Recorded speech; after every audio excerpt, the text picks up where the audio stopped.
I've sailed the Atlantic for over 2 decades, from the shores of Lisbon to the far coasts of the New World. As the first mate of the São Cristóvão, my duty was to chart our course, oversee the crew, and keep the captain's madness in check. You could say I was the one who truly commanded that damned vessel, but I never thought I'd face something beyond the reach of reason, beyond the whispers of the ocean itself. It was 1578, under the reign of King Sebastian, in the midst of his reckless ambitions. We set sail with a mission to map the rumored islands of gold, the ones whispered about in taverns and royal courts alike. We knew the risks. The Atlantic was more ruthless than ever, devouring ships whole with its icy jaws, but the promise of riches made fools of us all. Days blurred into weeks, and the men grew restless. The wind had died, and we were adrift, trapped in the heart of the Sargasso Sea. A cursed place, they said, where ships went to die. And the seaweed. Oh, the seaweed. It wrapped around the hull like fingers of the drowned, tugging at us, holding us in place. The men muttered about the encantadas, the enchanted women who lured sailors to their doom, their voices mingling with the windless silence. I tried to keep them occupied, scrubbing the deck, repairing sails, anything to stop their minds from wandering. It was during one of those quiet nights that I first saw it. A shape, massive and serpentine, moving just beneath the surface. I told myself it was a trick of the moonlight, an illusion cast by our fraying nerves. But deep down, I knew.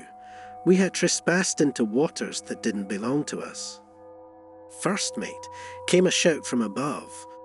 I turned to see our lookout, his eyes wide with terror. Something's moving in the water. I climbed up, heart pounding, and there it was again, something enormous, lurking just beneath, almost as if it was watching us. And then, as suddenly as it had appeared, it was gone, leaving only the ripples in its wake. The crew saw it too, and their fear was palpable, but I couldn't show mine. I couldn't let them see that I was as terrified as they were. 2 nights later, the fog rolled in, thick, impenetrable, swallowing the ship whole. We could barely see our own hands in front of our faces, and that's when the whispers started. At first, I thought it was the wind, but there was no wind. And then I heard them more clearly, soft, insistent, like someone murmuring just behind my ear. "Pablo. Pablo." I froze. That was my name, whispered in a voice I hadn't heard in years, a voice that should have been at the bottom of the sea. It was my brother's. He'd died during a storm years before, dragged beneath the waves as I clung to a piece of driftwood. He had screamed my name then, just before he was swallowed by the ocean. And now he was calling to me again. I stumbled back, sweat beading on my forehead, my heart racing in my chest. "It's not real," I muttered. "It's just the fog playing tricks on me." But the whispers grew louder, more insistent, until it felt like they were coming from all sides. "Pablo, you left me. You left me to die." The next morning we found the first body. One of the crew, a burly man named Vicente, was sprawled on the deck, eyes wide open, mouth frozen in a silent scream. His skin was wrong. It was covered in dark, glistening scales, as if the ocean itself had claimed him. The captain ordered us to throw the body overboard, but as we lifted him, I noticed something. His hand was clutching a small silver medallion, one I'd seen before, my brother's. The fear was becoming palpable now, like a heavy fog in our minds. The crew started whispering about a curse, about how we were being punished for venturing into waters that belonged to her. They spoke of Iemanjë, the goddess of the sea, and how we'd angered her by taking what wasn't ours. But this was something else, something older, something that had been lurking in the darkness long before man learned to sail. That night I couldn't sleep. I stood at the bow, staring out into the fog when I saw it. A figure, standing on the water's surface, pale and dripping, eyes black as the abyss. It raised a hand, and I swear to God, the ocean answered. A wave, monstrous and furious, crashed against us, sending me sprawling. I knew then that there was no escape. Whatever this thing was, it wasn't going to let us go. The next day, the captain lost his mind. He raved about offering sacrifices, about throwing the dead overboard to appease the spirits. I knew I had to act. I had to take control, or we'd all be dead before the week was out. But when I reached for the wheel, I felt it, something cold and slick wrapping around my ankle. I looked down, and there it was, a hand, dripping with seawater, fingers twisted and swollen, pulling me toward the edge. I fought, kicking and screaming, but it was relentless. And then I saw it, my brother's face, staring up at me from the depths, his mouth moving, whispering that same cursed phrase. "You left me, Paolo. Now it's your turn." I lost my grip. I fell plunging into the icy blackness, my lungs burning as the water filled them. But just as I thought it was over, I felt it, a sharp pain in my chest, pulling me back. I gasped, coughing up seawater, as I found myself lying on the deck, gasping for air. And there it was, glinting in the moonlight, hanging from my neck, the silver medallion. The crew is gone now, taken one by one. It's just me, and the whispers, and the figure that watches from the fog. The São Cristóvão drifts, aimless, an empty vessel in a sea that doesn't end. But as I write this, I can see them, standing on the waves waiting for me. My brother's among them. Oh God, they're coming. And now I hear it again, clearer than ever, the whisper right behind me. "You left me, Paolo. Now you will stay."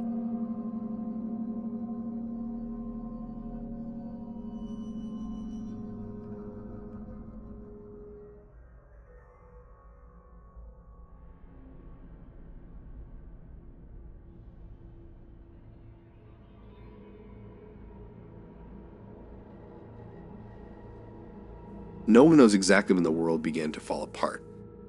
It was a series of events: the collapse of the internet, the climatic disasters, the economic meltdown that turned entire countries into wastelands. The great powers fell first, and cities that were once grand became shadows of their former selves. The rest of the world descended into complete chaos, civil wars, famine, plagues, and the planet plunged into an endless night. But Prague was different. The city seemed untouched, as if trapped in a bubble that shielded it from the devastation. At first, I thought it was luck, but luck doesn't last that long. There was something deeper happening, something supernatural. Life in the city felt frozen in time. Shops still opened, the streets were clean, and people smiled as if nothing was wrong. It was like living in a painting, a picture that never aged, but I couldn't shake the feeling that something was off, as if a shadow hovered over the city, hidden just out of sight. I decided to investigate, and my questions led me to the Radkini district, the castle district, where they told me about an ancient ritual that supposedly kept the city safe. It was a legend that spoke of an artifact, an old relic called the Head of Brunvik, hidden beneath the Charles Bridge. They said that centuries ago, it had been sealed there by alchemists who wished to protect Prague from the fate that now ravaged the rest of the world. The night I decided to check the legend was cold and silent. The mist from the Voltato River enveloped the Charles Bridge like a veil, and the world seemed still, as if the city itself was watching me. The water was freezing when I plunged my arms in, groping blindly beneath the surface until my fingers touched something hard, cold, and carved, the Head of Brunvik. "Oh, I found it," I murmured, lifting the relic from the water. It was ancient, made of dark stone with facial features that seemed distorted, as if they were in constant motion. Something stirred inside me, a feeling that I should let it go, let it sink back into the river, but it was too late. The moment I pulled it from the water, the sound echoed throughout the city, like the wail of a wounded creature, and then Prague began to die. The lights that illuminated the city flickered and went out, one by one, like stars being swallowed by an endless darkness. The silence gave way to screams, to a panic that spread like wildfire. I ran through the streets in desperation, clutching the Head of Brunvik in my hands, trying to understand what I had done. Oh God, what had I done? I whispered, but there was no answer, only the certainty that something terrible had been unleashed. Chaos consumed Prague within hours. The people, once so peaceful, turned into animals. Stores were looted, broken glass reflected the flames that began to spring up all over the city. I saw families fighting over a loaf of bread, men battling with knives over bottles of water. The beautiful old town square, where tourists once took photos of the famous astronomical clock, was now stained with blood. I ran back to the bridge, desperately searching for a way to undo what I had done, but everything around me was falling apart. The Charles Bridge, which for centuries had been the beating heart of Prague, now looked like a decaying structure, its statues cracked and broken, as if they had been corroded by centuries in mere seconds. And no matter how hard I tried, I couldn't force the head of Brunk back into the water. It was as if it was stuck to my hands, weighing a ton. I had to know the truth. I had to understand why this was happening. I ran to the National Library, now overrun by looters and vandals, to find records about the legend. With the remains of a lantern, I found a dust-covered book that described the pact. The head of Brunk wasn't just an artifact. It was the vessel for the essence of all who had sacrificed their lives to protect the city over the centuries. By removing it, I had released their spirits, and now they were demanding payment. When I left the library, I saw the Prague castle, which once gleamed like a beacon on the hill, was shrouded in darkness.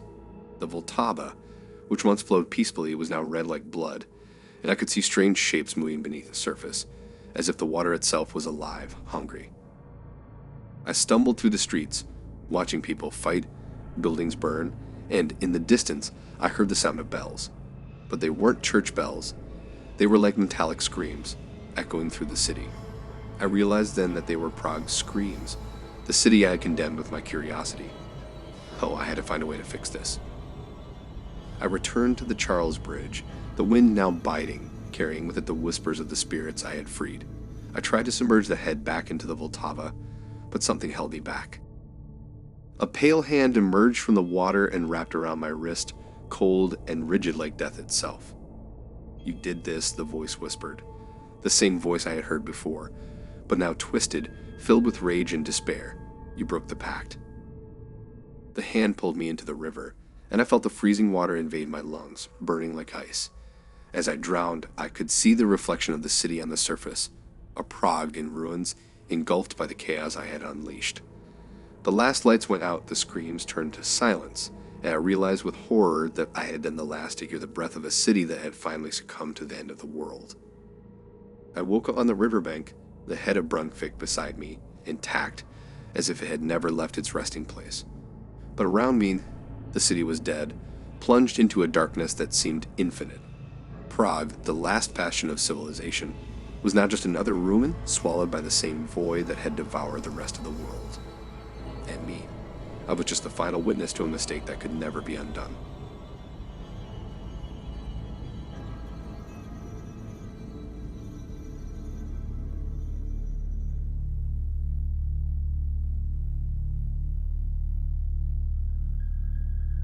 In the year of our Lord, 1374, the Abbey of St. Aurelius rested on the edge of the known world, perched upon the mist-shrouded hills of Germania. It was a place of severity, where the only permitted sound was the monks' chants echoing through cold stone corridors. Time there was not marked by the sun, forever veiled in clouds, but by the tolling of bells announcing the divine office. I am Brother Camradus, a scribe. My life is devoted to transcribing the scriptures, adorning manuscripts with arabesques of gold and celestial blue. My days follow a rigid cycle. At dawn, prayer. At midday, work. At dusk, more prayer. And at night, solitary vigils in the scriptorium. I found comfort in this unchanging rhythm until I was tasked with restoring the book. When the abbot handed me the volume, I knew immediately it was no ordinary text.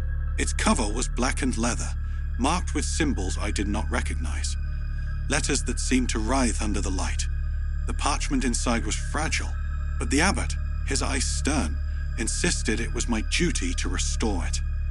"It is a sacred relic," he said in a voice as cold as the stone walls around us.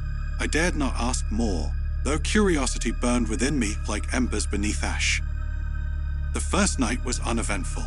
I cleaned the pages, removing mold that seemed to writhe under my touch. It was meticulous work, and at first, nothing unusual occurred, but on the second night, I heard them. Voices. Low, murmured, in languages I had never studied. They were faint, like the wind sighing through the cracks in the scriptorium walls. At first, I dismissed them as my imagination, or perhaps echoes of distant chants. But the voices grew clearer, each syllable pulsing as if spoken directly into my ear. Comrades, listen. No, I wasn't mistaken. They knew my name. For weeks, I continued my work, growing more absorbed each day. The voices accompanied me constantly. At first, I begged the Lord to deliver me from their torment, but over time, I began to listen, hesitantly at first, then with unsettling eagerness. They whispered secrets, phrases that pulled at my mind like a hook dragging a fish from the depths. As the days passed, I noticed changes in the abbey. The air grew heavier, damp with a chill that made each breath a labor. My brothers, once steadfast, began to falter, or was it fear I saw in their eyes? One of them, Brother Johannes, was found kneeling before the altar, his gaze empty, muttering incoherent words until his voice finally gave out. The abbot, strangely, said nothing. His eyes, however, bore into me with a mixture of expectation and dread. It was on the final night that I understood. I had restored the book's last page. As I smoothed the parchment, it felt newly alive, as if my touch had awakened it. A symbol glowed, a star with 8 points entwined by serpents. The voices rose in a chorus, no longer whispering. They commanded. Read. My hands, once so steady, trembled, yet I obeyed. I made the mistake of gazing upon the words etched into the page. I cannot describe them fully. They were not mere letters, but living things writhing under my scrutiny. As I spoke them aloud, I felt something leave me. A familiar warmth drained from my body, replaced by a cold void. And then I saw my brothers consumed by shadows that slithered like worms. I saw the abbot on his knees, his eyes darkened to embers as a black veil swallowed his face. I saw the abbey dissolve, melting like wax beneath an invisible flame. But worse than seeing was feeling. I felt that the voices were something far older than the world itself, something that had always lingered, waiting for a curious, foolish soul to release it. Now, you might wonder, if he's narrating, how can he no longer be alive? The answer is simple, though it's better if you do not fully grasp it. I am an echo, nothing more. The words you hear now are like those of the book, alive, but empty of the one who spoke them. If you hear my voice, it is because the book has found you. It needs someone to continue its work. It calls.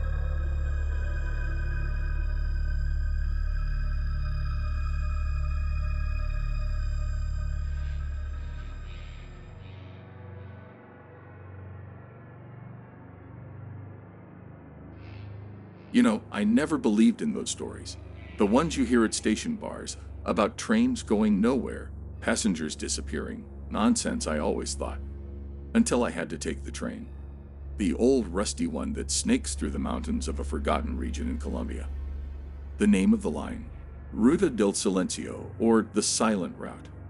Not exactly a reassuring name when I didn't have a choice, and frankly, who still believes in those legends. I boarded the train as dusk fell, the sky a deep red, almost blood-like, swallowed by the distant mountains. The train itself had a few old cars, probably from when my grandfather was a kid. Inside, just a handful of passengers. Ordinary people, from what I could tell at a glance. Peasants with sun-hardened faces, quiet as if silence was the rule. The clatter of the tracks, that repetitive, monotonous sound, was already getting on my nerves.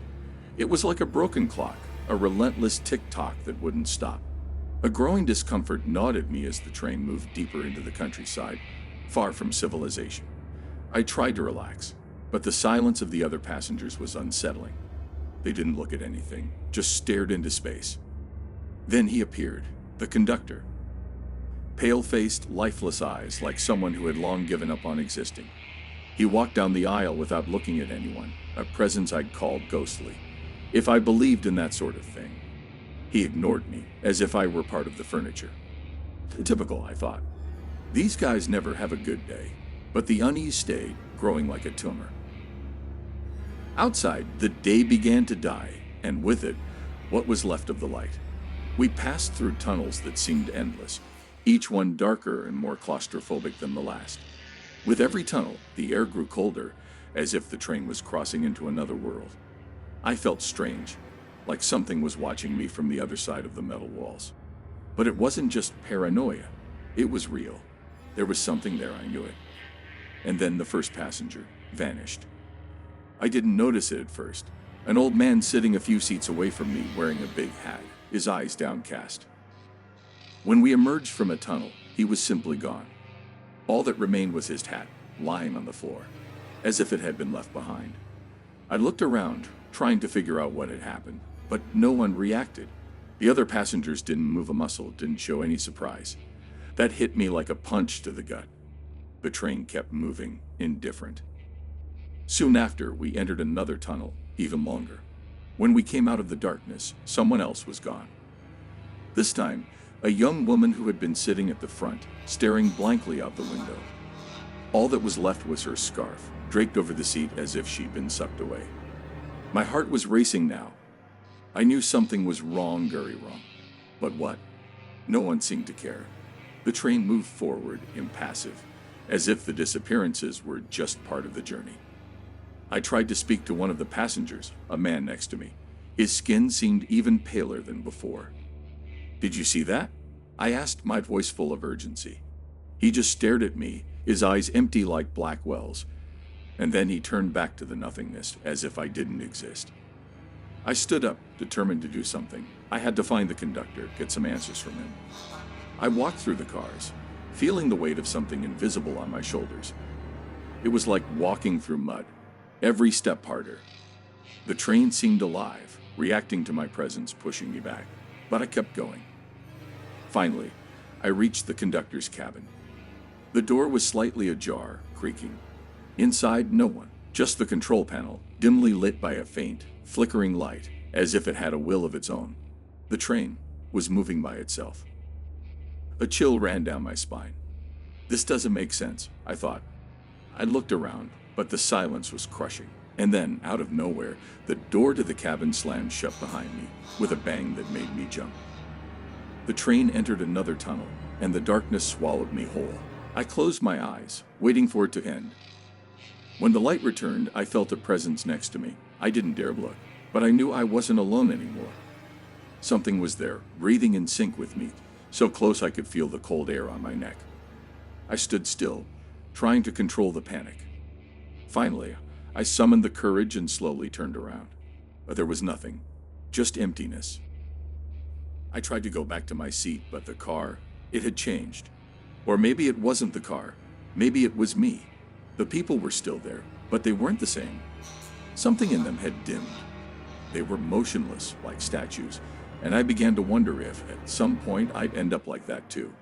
Trapped, silent, forgotten. The train didn't stop. Time no longer seemed to have meaning. Everything was tunnel. Everything was darkness. And with each passing moment, I lost more of who I was. The silence was devouring me, bit by bit. And then, as if nothing had happened, the conductor appeared again, his pale face unchanged. He handed me a ticket. "We'll arrive soon," he murmured. But there was no station. There were no visible tracks. There was only the promise of a destination I didn't understand. And on that ticket, scrawled in shaky letters, was something that chilled me to the bone. One of us. I'd looked around. The shadows of the passengers seemed to close in on me. I was the only one who hadn't disappeared, or had I already vanished without realizing it? But I'm still here, or I think I am. Maybe I lost myself somewhere along the tracks, or maybe I was never here to begin with. Now I'd just wait for the next tunnel, the next step on this path that leads nowhere.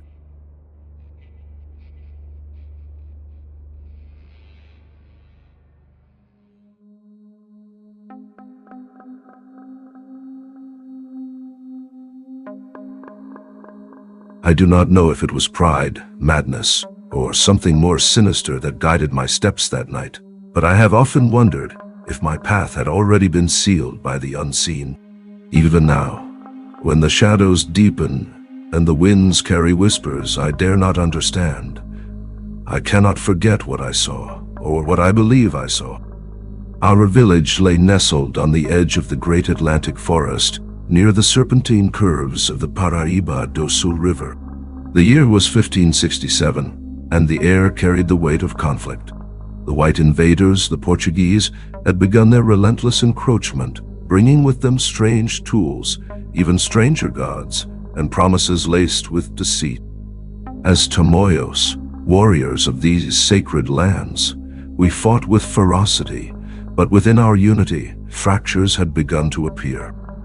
It started with him, Quaressi, the elder of our tribe, a man whose wisdom was said to surpass that of the jaguar stalking the jungle's depths.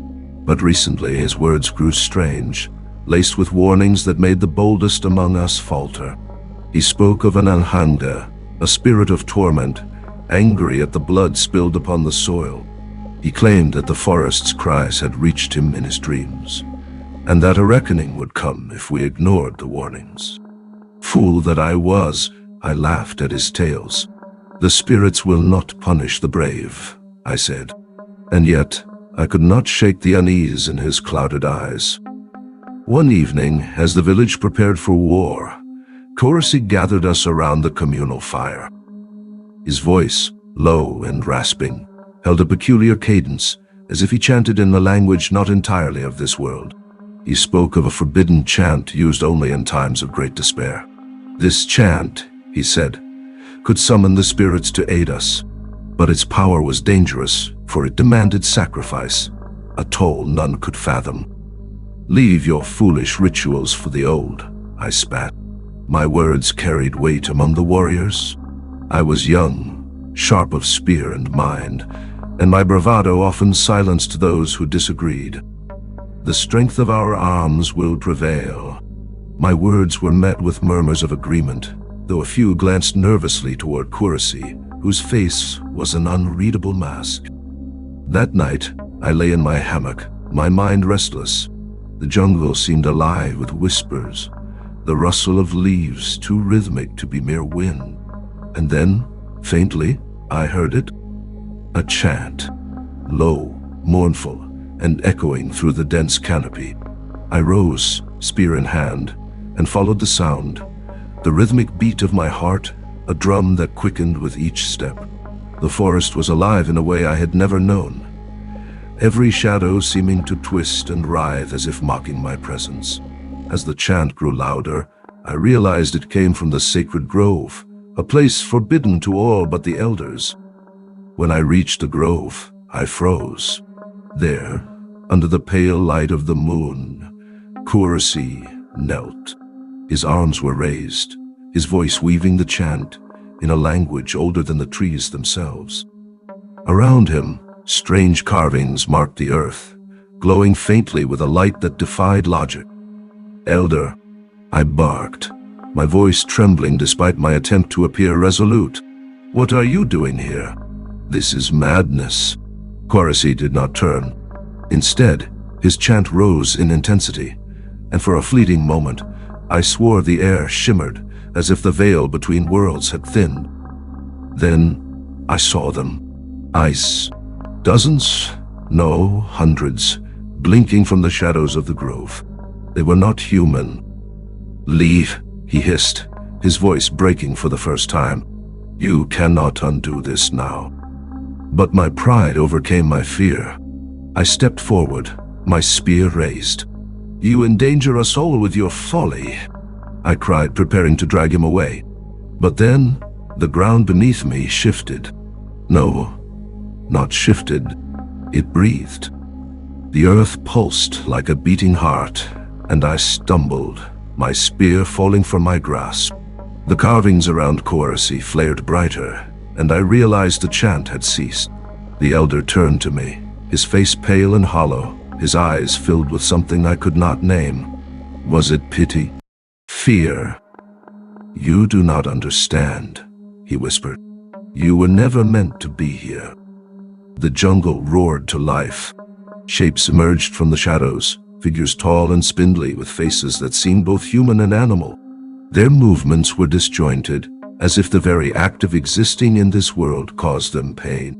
I tried to speak, but no sound escaped my lips. My body felt heavy, as though unseen hands pressed upon me. Garasi stepped toward me, his face etched with resignation. "It is you," he murmured. "The spirits demanded you." Before I could respond, the figures surrounded me. Their touch was cold, not of this world. They whispered in my ear, their words incomprehensible yet heavy with meaning. My vision blurred, the grove spinning as if the world itself rejected my presence.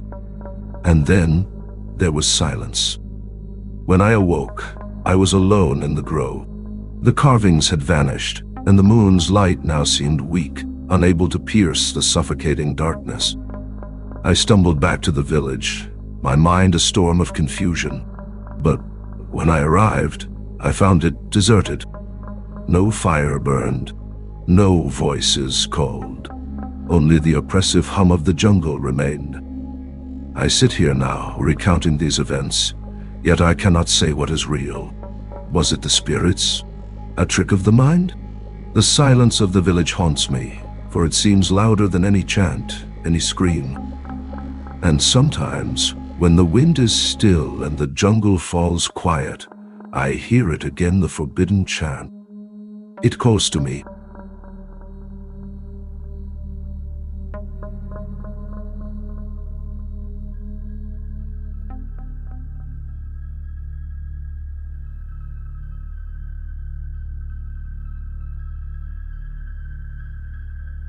I've been a sleepwalker as long as I can remember. Ever since childhood, my mother would find me wandering the house, sometimes standing barefoot in the backyard, shivering as if I was searching for something. She'd say I seemed to hear voices, far off, voices that weren't there, but I never remembered any of it the next morning. As a teenager, the episodes became rare, and I thought they'd finally stopped. But after I moved to Edinburgh, they returned. Edinburgh, a city that breathes history, full of narrow alleys and ancient passageways, like it carries secrets within its stones. I came here for a fresh start, but I'm starting to feel like this city has its own heartbeat, like a dark pulse that calls to me. Nearly every night, I wake up at the same time, 3 in the morning. Always in the same spot, the kitchen, standing in front of the old clock on the wall, a clock I brought with me from my grandfather's house. I just stand there, staring at the hands, feeling something trickling between my fingers, though my hand is empty. The clock ticks, and for some reason, I feel a chill every time the second hand reaches 12. At first, I thought it was just the old sleepwalking, harmless, just a disorder. But then, one night, I started noticing signs. Muddy marks on the carpet, like I'd been walking outside. Wet boots by the door, even though I remember taking them off before going to bed. It was as if the city itself was leaving a mark on me, even while I was unconscious. It's just sleepwalking, I told myself. I tried to ignore it, but there was this feeling, like an invisible threat, something I was missing. So I decided to record myself, see what I did at night. The first recording shook me to my core. I was moving around the kitchen, talking to myself, but the words were incoherent, low murmurs, almost whispered. I seemed focused on the clock, as if it were telling me a secret. And then, suddenly, the camera fell to the ground with a muffled thud. I just stood there, unmoving. In the background, on the table, something faintly drawn in charcoal, a shape, a blurred shadow, almost human. After that night, things started to blur, and the dreams followed me into the daytime. I'd wake up with my throat dry, lungs aching, as if I'd been running for hours. Once, I felt like I was drowning, a cold pressure holding me down, as if I were trapped underwater. I woke up gasping, dragging myself to the kitchen. My clothes were damp, even though the house was dry. Then came the night I woke up outside. The street was deserted, Edinburgh's cold stones pulling at me, and thick fog rose like invisible fingers around me. A distant bell chimed, and everything around me felt twisted, as though the buildings were leaning toward me. I tried to run home, but my head spun. It was like I was still in a dream, with reality just a smear of shadows and shapes without form. The paranoia started to build. I set alarms, locked doors, even tied my wrists to the bed with strong rope, thinking it would be enough. But one night, I woke up with my wrists free, once again standing in front of that clock in the kitchen. A strange smell lingered in the air, a stench that turned my stomach. I looked around and on the opposite wall saw words scorched into the surface. "You're not alone." After that, I started seeing shadows in the corner of my vision, shadows that slipped between rooms. I told myself it was paranoia, just my mind playing tricks, but those shadows had a presence, something almost alive. And they were always clearer in the reflection of the glass kitchen windows, as if they were watching me. One night, I decided to test it. I stood in front of the kitchen window, where I always ended up when I'd wake up. I stared at my reflection in the glass, watching the clock's second hand tick by. I noticed a dark figure standing behind me, sharp and motionless, as if it were waiting for something too. I froze. It wasn't just the shadow of a chair or a blurred reflection. It was a presence with a distinct form. I whipped around, but there was nothing there. Just the heavy, empty silence of the kitchen. A silence that almost smothered me. And then I started seeing that figure in the daytime. Walking around the city, I'd spot it at the end of alleys, lurking on every corner as though it were waiting for me to pass. The old stones of Edinburgh seemed to throb around me, and I could swear I felt that figure's gaze following my every step. It was in the early hours of one of these nights that I saw it for the last time, right before losing consciousness. I was in front of the clock, the hands ticking faster than usual. My head felt heavy, a deep exhaustion pulling me down. I tried to fight it, but it was useless. The room darkened, and in that final moment, I felt the shadow moving closer until everything faded to black. When I woke up, well, I'm not entirely sure I did.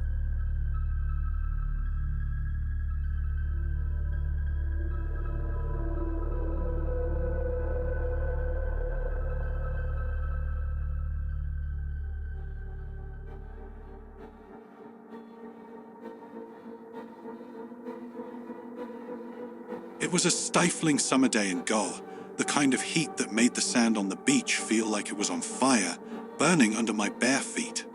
I was there with Rahul, my longtime friend, looking for an adventure, something to shake up the monotony of everyday life. The tide was low, the sky a vast, unbroken blue. We could feel the warm breeze and the sound of the waves surrounded us, almost seductive. Rahul was the first to notice. There was something floating in the water, strangely close to the shore. It wasn't unusual to find bits of trash or even lost objects drifting along, but that didn't look like just any debris brought in by the currents. A shape, darkly human, was floating on its back. Rahul laughed, thinking it was some drunk fisherman. But me, I felt a knot of anxiety tighten in my chest. We decided to swim out to it, curious as always. The warm waters of Goa were usually welcoming, but as we swam closer, I felt the air shift. The breeze grew cold, and the sound of the ocean distorted. It was as if the waves were whispering. "Rahul, do you feel that?" I asked, trying to keep my voice steady. "You're just imagining things, man," he replied, though I could see the tension building in his shoulders. When we finally reached what we thought was a person, there was nothing solid at least, just the clear water, barren, as if the figure had simply vanished. "Rahul, where?" I could barely finish the question. My heart was racing, a lump forming in my throat. "Let's head back," I suggested, but Rahul didn't move. He stood there, staring at the horizon, as if he'd heard something I couldn't hear. "Rahul?" I tried again, but he didn't respond. In a moment, he dove under, disappearing beneath the waves. Panic gripped me. I dove after him, desperately searching. The water was shallow, but as I swam deeper, the ocean seemed infinitely vast. I felt trapped, my heart pounding with every second I couldn't find him. I surfaced, gasping, shouting his name.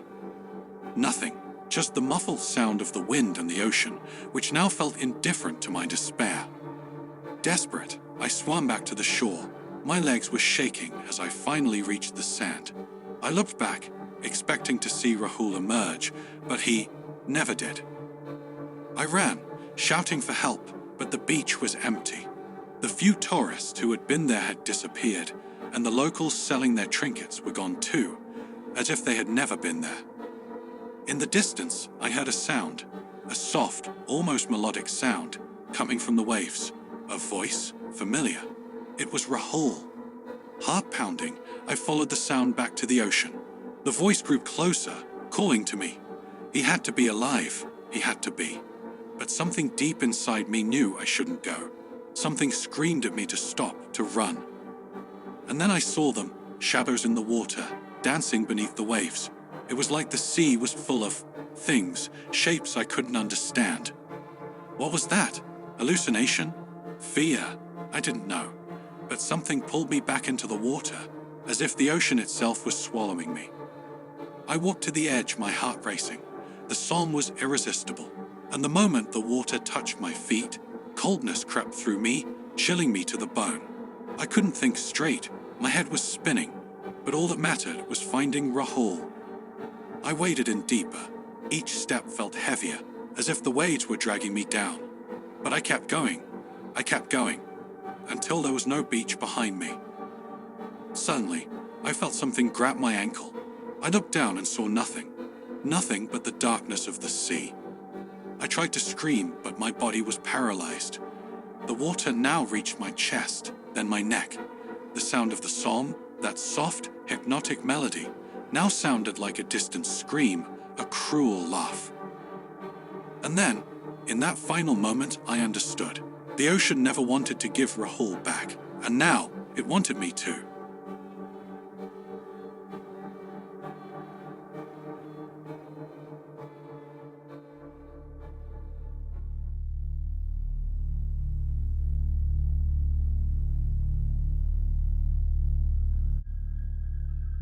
The rain came out of nowhere. It was a hunting day like any other, and I had an advantage. 2 loyal dogs by my side, my companions in life and struggle. I called them as soon as the smell of rain started mixing with the wind. But this wasn't the usual clean, fresh scent of clouds breaking. There was something bitter in it. The 2 of them, the strong, dark-coated male and the swift female with ears standing high, came quickly, sniffing the air, restless. I thought they sensed the rain, but now I wonder, did they already know? The rain hit the rocky ground hard, quickly flooding the path. I had to follow the crevices where the water flowed fast. My dogs, always loyal, growled low, their wet fur on edge, eyes alert. And then I noticed. Their growl wasn't the usual one when they caught the scent of rain. There was something else, something beyond what I or they could see. We kept moving. The hunt hadn't gone badly, but the sky darkened, and that strange feeling wouldn't leave. I sensed something nearby, a presence that made no sound. No animals. Not even a single bird called out. My dogs, at times, would stop, sniffing the air, casting quick glances behind us. I watched them out of the corner of my eye and stayed alert. My heart was beating faster. At night, I made a fire, but I didn't stray far. The dogs seemed closer to me than usual, eyes gleaming in the darkness, as if they didn't want to step beyond the circle of light. The rain fell intermittently, and its sound was almost comforting, but it didn't ease the tension. There were footsteps. Every so often, it felt as though someone was watching us from very close, but I found nothing but wet rocks and impenetrable shadows. By dawn, the dogs ran after something, sniffing the muddy ground quickly. I followed them to an area where the earth had been disturbed, as if something heavy had passed through. But there were no hoof marks or paw prints, only an incomplete trail, disappearing into the smooth rocks. We continued, but I kept a close eye on our surroundings, especially on the dogs. I didn't know what I expected to see, only that something was there, and this rain left no signs. In the days that followed, it got worse. Sometimes by dusk, we felt that presence draw closer, and my body grew tense. One night, I was startled awake by a desperate bark. I looked up to see the female crouched, teeth bared, almost trembling. She was staring in one direction, where there was only darkness. The male was right beside her, not growling. He was watching, alert, just waiting for my signal. "Come, stay close," I murmured, trying to calm my heart that was pounding in my chest. They didn't stray. They stayed there, always vigilant, never fully sleeping. Their fear was mine, and with every step, I felt the wind carried the scent of something, dry and ancient. My senses sharpened as I tried to find something that wouldn't show itself. Another time, while we were hunting in the mountains, I slipped down a slope and nearly fell with them. I tried to hold on, and I heard the female give a high-pitched bark as my foot slipped in the mud. But suddenly, something seemed to pull the male back. Was it a branch? A blade of grass? I don't know. He let out a yelp and shivered for a moment, and all I could think was it was close, so close that it almost took him.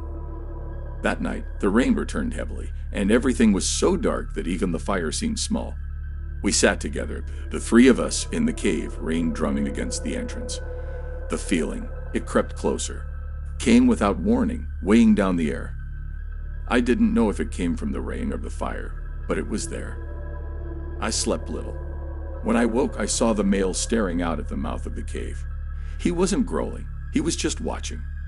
I ran a hand through his damp fur. It was warm, strong. And the female seemed to sense it too, because she curled up beside me, seeking shelter. I decided to leave that place by morning, maybe to somewhere where the rain wouldn't press down so heavily, where the air would be lighter. But as I started walking, something simply wouldn't let us go. It seemed to be toying with me.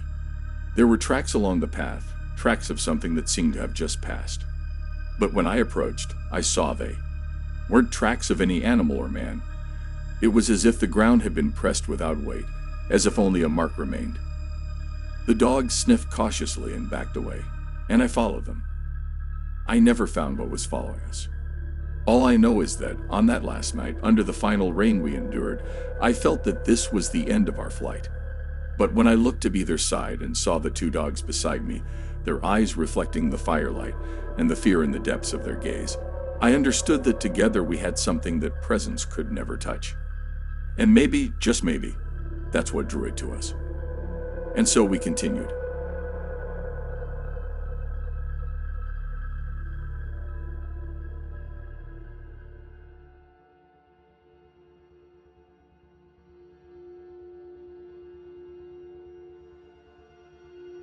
My dear Sophie, I don't know how this letter will reach you, but writing it may be all I have left.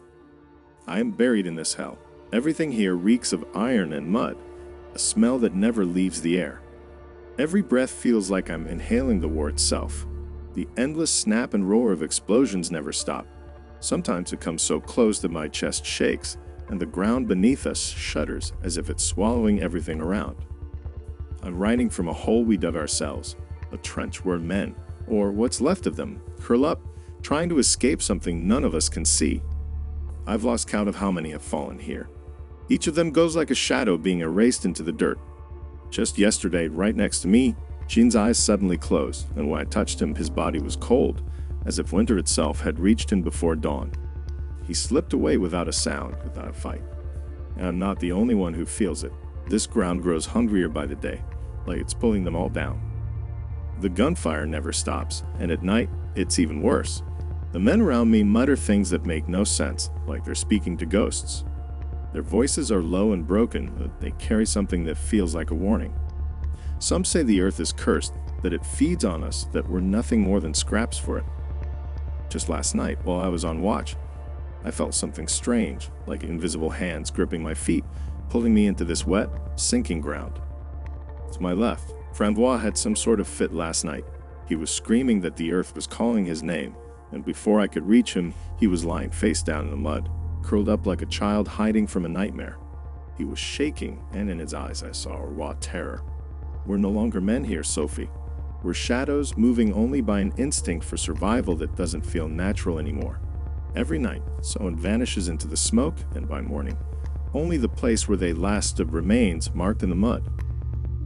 I don't know how long I'll last myself. My fingers tremble, and the cold here is so sharp it feels buried inside my bones. Sometimes when things go quiet, I wonder how long it'll be until I'm taken too. I feel as though this ground is only waiting for the right moment, each second dragging me closer to the end, like an invisible current pulling me toward wherever the others have already gone. This scrap of paper is all I have. Sophie, A last attempt to hold on to something that reminds me there was once a world beyond this place. I don't know if I'll be here tomorrow. I don't know if I'll be the next one to slip away into the silence, leaving nothing but an imprint in the ground. If I never leave this trench, know that I am waiting for the moment when this ground finally consumes me. Henry.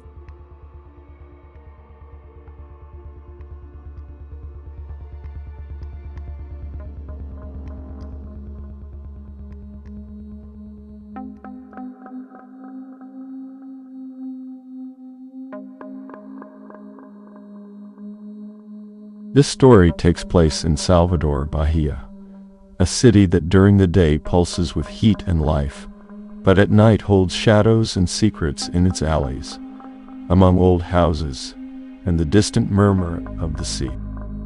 I'm a Bahian, raised in the Ribeira neighborhood, with a quiet pride for my city and the people around me. Yet my nights have been tormented by dreams, or perhaps something worse. It all started with strange images in my sleep. My mother, sitting in the kitchen, looking at me, but suddenly her face changes, filling with fear. I'm standing in front of her, seeing every detail of that expression, a mix of disbelief and terror. But instead of feeling empathy or wanting to help, I feel pleasure. Something cold, dark inside me feeds off her anguish. I wake up drenched in sweat, with guilt clinging to my skin like humidity. What the hell is this? I try to ignore it, but every time I close my eyes, she's there again. Or rather, I am. Is it possible that a part of me actually feels this way? I ask myself, but the answers shrink in the shadow of my room. The following night, it's my sister who appears in my dreams, my younger sister, whom I've always protected. In the dream, she's at our old school, lost, trying to find her way out, and I am there too. But instead of helping, I follow her, like a predator cornering its prey. The corridors are dark, but I can hear her rapid breathing. The terror in her eyes when she sees me is unbearable, but in the dream, it fills me with a sadistic satisfaction. I wake up, and the guilt burns even deeper. The weight of what I feel is as if I'm on the verge of a terrible revelation about myself. It's just a dream, I tell myself. Just a dream. But the guilt is real. The anxiety real. Oh God, I mutter in a desperate reflex. Days pass, but the nightmares don't stop. I start to fear sleep. I wonder if maybe Donna Nair's food, from the old lady who blesses on the next street, has some spell on it. But no, she's just a simple lady, selling a karage and blessings to tourists. Still, doubts gnaw at me. Has someone cast a spell on me? Is this a punishment, a kind of spiritual retribution? But what sin could I have committed to deserve this? I reach a point where I avoid my mother, my sister, and my friends. What if the nightmares are a reflection of who I truly am? As the days go by, fragments of the dream start appearing in reality. Little repetitions, déjà vu, a smell, a sound, simple things, but they make me tremble. Am I mixing dreams with reality, or is it something worse? One Sunday, I'm at home, exhausted. I close my eyes just to rest my body, but as soon as I begin to drift off, I hear footsteps in the hall. It's my mother. In an instant, the kitchen dream floods back. I see myself, watching her frightened expression, and that repulsive feeling crawls out of me, consuming any trace of affection. I know what will happen next, but I'm awake. I open my eyes suddenly, and my mother is standing there, in the exact same spot as in the dream, her gaze fixed on me. But something is wrong. She looks at me with the same fear. What did you do? Her voice comes out weak, almost a whisper. I didn't do anything, Mom, She steps back, and suddenly, I understand she sees something in me, something that shouldn't be there. And I feel it too, something dark and incomprehensible, more real than ever. Now I know I can't ignore this any longer. I need answers. I need to understand if the nightmares are just a repressed part of me coming to the surface, or if there's something truly malevolent crawling inside me. I rush to the bathroom mirror. I stare at my reflection, but what I see terrifies me, the shadow of my face, the sadistic glint in the eyes staring back at me. That reflection isn't me, or maybe it is.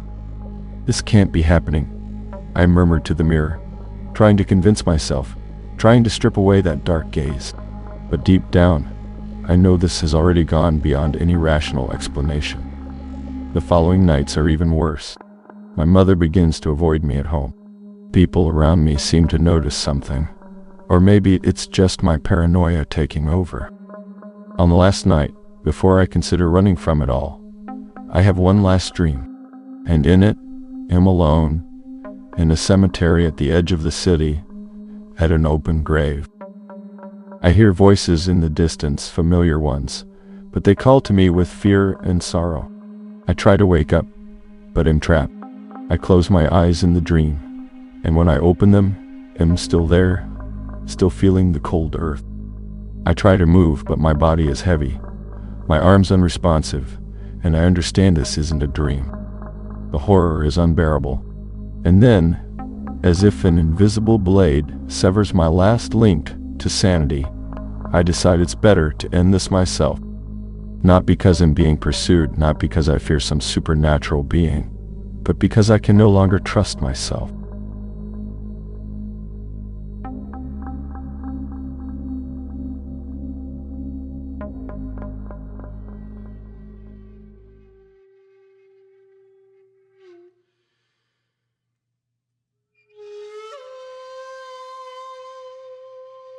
My name is Tetsuya, or rather, it used to be. No one calls me by that name anymore. There is no one left to call me. Life in Japan during the Heian period was not simple, but it was full of honor. I served my lord with diligence, as all good samurais do. Every day was meticulously planned, a cycle of training, vigilance, and devotion. The empire flourished, Kyoto expanded, but none of that mattered to me. I lived only to protect my house, my family, and, above all, to fulfill my duty. My mission was always clear: protect the lineage, preserve the honor. But as any true samurai knows, the price of honor is immeasurable. When the winds of war began to blow across the empire, I found myself facing something unexpected. A different challenge, something that could not be solved with sharp blades or ancestral wisdom. This challenge, on the contrary, came from the darkness. An ancient promise. A promise made long before I was born. One night, my lord, a man of noble spirit and unshakable reputation, summoned me to his private hall. The candles flickered in the wind, and the scent of incense filled the heavy air. He looked at me with eyes that carried a wisdom I barely understood at the time. "It is time to fulfill our destiny, Tetsuya," he said in a calm, unsettling tone. At that moment, I did not yet know the full extent of the price he was about to make me pay. He handed me a scroll, delicately tied with silk threads. Inside, there were details of an ancient ritual, a forbidden practice long since erased from the hearts of men. The ritual, he explained, would guarantee eternal protection for my family. Troubled times lay ahead, and the ancestral spirit, a force as old as the mountains themselves, could guide us, protect us from the chaos. I hesitated, of course. After all, no one in their right mind would risk walking a path without knowing where it would lead. But desperation is a powerful force. The weight of responsibility for my lineage. I had no choice. I tried to refuse, but my lord, with a grave voice, reminded me of the promise made by my ancestors, that our bloodline could never be broken. It was a promise made in blood. And I, Tetsuya, would be the last to dishonor it. In the middle of the next night, with the winds of winter beginning to blow through Kyoto, I was taken to a distant temple. The stars shone intensely, as if they were watching every movement. The temple was covered in vegetation that seemed to want to swallow the place whole. There was something evil in the stillness of that place, as if the very air was about to collapse. There, with the help of Taoist masters, we performed the ritual. I, on my knees, stood before an altar made of ancient warriors' bones. The spirit to be invoked was not something that could be seen or touched by human eyes. It was not an ancestral spirit, as I had imagined. It was something more. Something darker, something that cannot be named without causing the tongue to twist in fear. The ceremony was long, and as the incense burned and the energy of the earth seemed to intensify, a voice began to emerge from the shadows. It whispered through the cracks of the temple, echoing in my ears with a soft but condemning tone. "You carried the burden now, Tetsuya." That voice, warm and venomous, seemed to tear through my soul. The spirit, the guardian of the promise, never intended to protect my family. It desired something far more horrific. The spirit was a cruel reminder. The bloodline that was blessed with the promise would be eternally marked. I would not only protect my family, I would become the guardian of a cursed destiny, condemned to watch over it forever, without rest, without end, without hope. When I left that temple, the world's vision was already distorted. I did not age, but the pain and suffering of the generations that passed weighed heavily on me. When the last direct heir of my bloodline, my son, fell before my eyes, not by a blade or a war, but by a relentless disease that no one could understand, I realized the true extent of my damnation. The spirit had deceived me. The promise was never about protecting my family. It was about maintaining a bloodline, one that would no longer exist in direct form, but would continue through the generations. Even after my blood had faded, the bloodline would go on. I was no longer alive, or at least not in the way humans understand. I did not age, but neither could I rest. The weight of the promise consumed me, forced me to walk between worlds without finding relief. Each generation that passed, I watched in silence. There was no peace. There was no escape. And so, while the last of my direct bloodline faded through my fingers, other generations continued to be born. They continued to grow, unaware that they were tied to an ancient curse. But for me, nothing else mattered, for I am the guardian of a legacy I cannot break. I am nothing but the echo of a promise, the weight that continues to carry a burden that should never have been accepted. Each face that ages before my eyes, each life that is born to succumb to the same fate, is a reminder of my condemnation. I am no longer a man. I am no longer a spectator. I am the burden, the shadow, the curse, and the price of a promise that should never have been made. And when the last generation fades, I will remain here, waiting to see who else will be marked by this bloodline, because the promise never ends.